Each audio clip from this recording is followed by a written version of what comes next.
We have one amazing band. That's what's amazing. And I'm amazed that you're here. Thanks for coming. Glad you're here today. It causes me to have to change how I was going to start this message, because I was originally thinking at least about talking about people who see the glass as half full and those who see it as half empty. But obviously you all fit in the half full category. You wouldn't be here. Because half full people are thankful for whatever the situation is and just keep plowing away and moving forward, literally plowing away this morning to get here. Where people who see the glass as half empty are still people who are thankful, but yet sometimes they keep looking for something more, or aren't quite as, maybe taking things for granted and aren't quite as appreciative as they might otherwise be. I know a woman who's had, by a lot of our standards, probably a pretty tough life. She's raised as a single parent two children who are now grown and quite successful children. And she has struggled financially to support herself and to support them and to help them grow. And yet, whenever I happen to see her, she almost inevitably talks about how grateful she is. And she's grateful for the simple things of life, like a roof over her head and food on her table and the fact that her car still runs. And those are positive things. And she finds a way to see the positive even in the midst of the struggles that she faces. Well, I suspect many of us can name people we know who are like that, who in fact do see the good in even some of the most negative situations, and who are able to express their gratitude. They are the people who see the opportunity in challenging situations and try to benefit from that. So this morning, as we think about that, I'd like us to maybe think about ourselves and where we would fit on this continuum of happiness. Where might we fall on that continuum? Now, maybe it's important for us to think about something the Roman orator Cicero said. These were his words: "Gratitude is not only the greatest of virtues, but the parent of all the others." In other words, he is saying that is one of the most precious things for us to hold on to, that ability to be grateful, to be appreciative of what life brings to us, regardless of what that is. Well, I think Paul is saying something similar in our Bible passage. He's writing to the Colossians, and let's look at it first and then think about his take on this. He says, "You know your way around the faith. Now do what you've been taught. School's out. Quit studying the subject and start living it. And let your living spill over into thanksgiving." Now, the way I understand what he's saying is that if we are people of faith, gratitude is a given. It's just something that flows from us somewhat naturally because we have this trust in one who's greater than we. And so it's seeing with different eyes and having a different perspective on all of those things that happen to us in the course of life. Now, as I was researching this topic for today, I was interested in one particular thing that I found. I found lots of stuff, but one particular thing, you've heard people say perception is reality, and I've never known I've really bought that or not, but yet what researchers have found is that people who have a good sense of gratitude, a good spirit of gratitude, are ones who have sort of a benign interpretation of themselves and of the world. In other words, they don't see life as threatening or life as scary and fearful for them.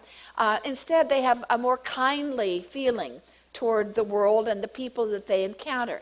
And they have a unique way of seeing the events that happen to them. And so for them, truly, their perception of a situation is far more important than any objective reality that might come to play in that situation. Now, one of the books I read and thinking about today was a more recent book by Anne Lamott that's called Help, Thanks, Wow, The Three Essential Prayers.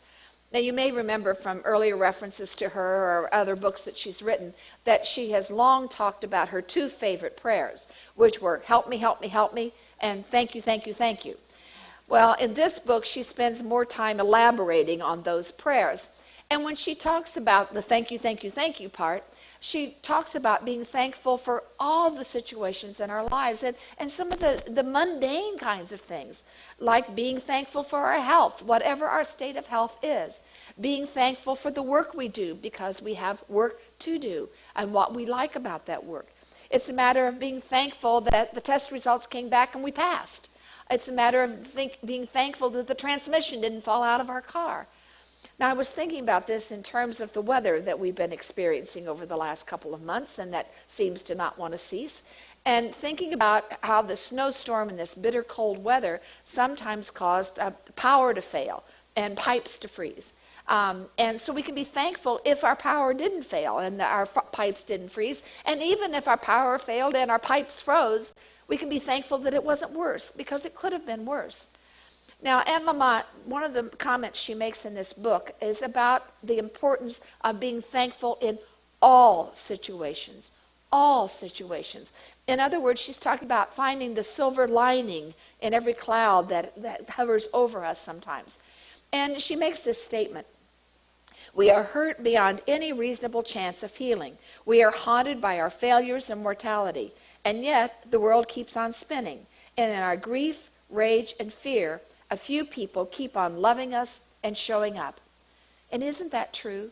Even when we're in one of the hardest times of our lives, there's somebody there. Sometimes maybe even a total stranger.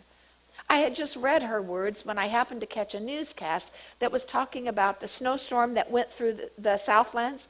Remember all the snarled traffic around Atlanta, and cars and people who were stranded on the highways for hours and hours and hours. And they were talking about this horrible situation that people were facing.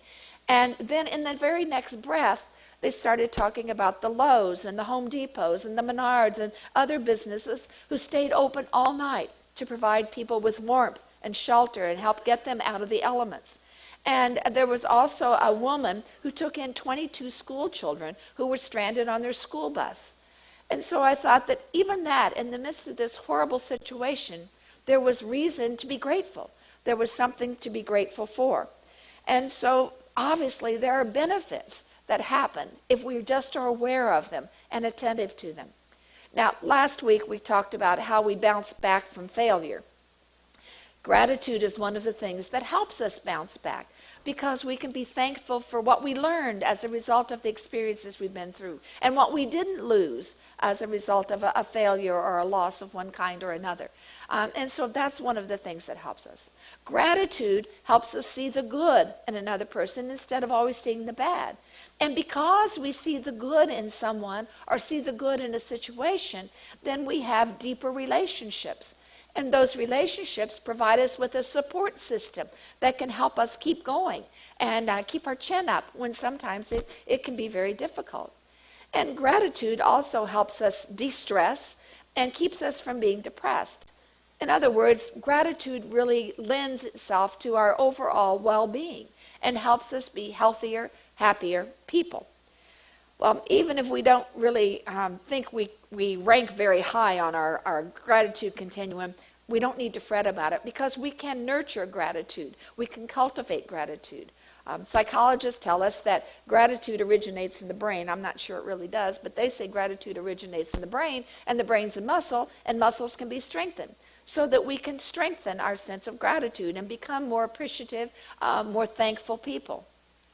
Well, how do we go about doing that? I have three suggestions. One part of it has to do with a little self-control, a little self-will, I suppose you would say. Now, just suppose something's going wrong, and we find ourselves griping about whatever it is that's going wrong. And maybe it's our work, and we're unhappy with this or that that's going on at work.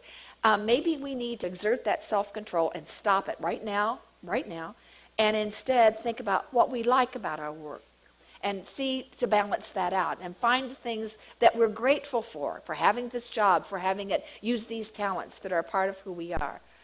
Maybe, you know what happens in a household. Sometimes when you share a home with other people, you get nitpicking and kind of gripe about somebody's habits or something that somebody does. And sometimes it can, they can really annoy us, and it's something we, just can't quite get past.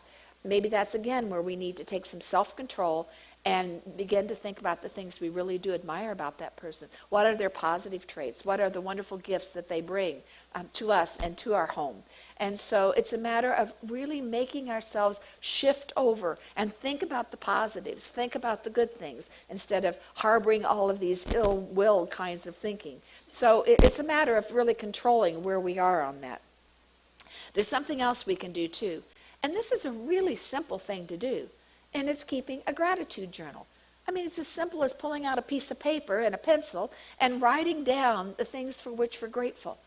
I think we might be surprised if we really started paying attention and we're really more aware. We might be surprised at just how long our list gets of all the reasons we have to be thankful people, of all the reasons we have to show gratitude and to be grateful for the life we have. And it will help us if we become more aware of that, then we're more attentive to the people around us, to the world around us, and our list will just get longer and longer and longer. And there's something else that's helpful about thinking about a gratitude journal. It's something we can do on paper or we can do online, and we can go back to it. And sometimes, there are those down days. And sometimes if we go back to a gratitude journal, it will remind us of the blessings that are a part of our lives, and it will nudge us a little more toward the propensity to be grateful people. So I think that's something that if we don't already do that, we might want to think about doing that. And then if we're going to do this gratitude journal, if we're going to make a list of the things for which we are grateful, I think it's probably important to think about the people for whom we are grateful, those who've influenced our lives or who have inspired us in one way or another. Maybe it was a parent or a grandparent or a sibling. Maybe it was a coach or a teacher or maybe a mentor at work. Whoever it might be, it's probably important that that person's name be on our list. And not only that, but we maybe need to learn to express our gratitude to that person, like the videos you've seen. I have a friend who did precisely that. I don't know what his process was, but all of a sudden I heard him talking about going to make a visit to a professor who'd had a big influence on his life. And he had to search him down to figure out where he was, to make contact, and then he went to visit him, to thank him for the positive influence he'd had on him.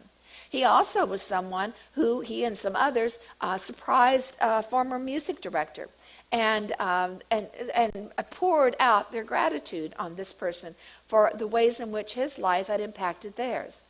And that's something every one of us can do, because there's at least somebody who has influenced us in a positive way at some time in the course of our lives. And it's never too late to say thank you. It's a matter of finding that person, writing a note, making a call, maybe even making a visit. But we can do that, Now, there will be times that it's too late to at least have that conversation in person. Maybe the person has died, or maybe there's a health situation that makes that impossible. But let me tell you something. I officiate at a lot of funerals over the course of time, over all these years, and every time I do, I hear the stories of people coming to loved ones and telling them the meaning that their loved one's life had for them. They tell them stories that they'd never heard before about how they influenced them, how important they were to them. They may not have ever told that person, but like you saw in one of the videos, I think they know, I think they find that, I think they hear that or know that. But it's never too late to express that.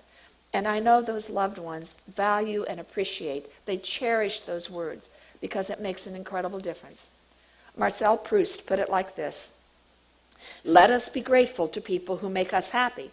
They are the charming gardeners who make our souls blossom." But the reality is, we can cultivate gratitude in our hearts, minds, and spirits.